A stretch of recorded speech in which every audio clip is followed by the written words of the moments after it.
بعض لوگوں کے ذہن میں یہ خیال ہے، بعض لوگوں کے ذہن میں یہ خیال ہے، یہ میں اس لیے کہہ رہا ہوں، میں کوئی غیب نہیں جانتا، ہم عوام کے ساتھ اٹیچ ہوتے ہیں، علماء، ائمہ، مساجد، جتنے عوامی بندے ہم ہیں اتنے سیاسی نہیں ہوتے، لوگوں کے دکھ سکھ میں جتنے ہم لوگ ہوتے ہیں اتنے دوسرے نہیں ہوتے۔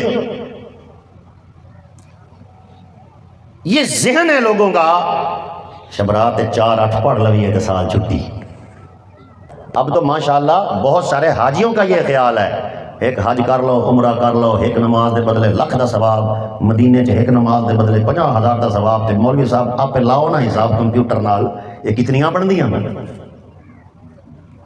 وہ ثواب الگ ہے بھائی، وہ ملے گا ثواب، نیت کے مطابق ثواب ملے گا، لیکن ساری زندگی حج کر لو، ساری زندگی بیت اللہ میں نمازیں پڑھ لو، ساری زندگی مسجد نبوی میں نفل پڑھ لو، فجر کی 2 رکعات کا بدل نہیں ہو سکتا، اس لیے کہ فجر کی نماز، ظہر کی نماز، عصر کی نماز، مغرب کی نماز، عشاء کی نماز اللہ نے فرض قرار دی ہے۔ اگر آدھی جان نکل گئی ہے، آدھی جان باقی ہے، نماز کا وقت داخل ہو گیا، نماز پھر بھی فرض ہے۔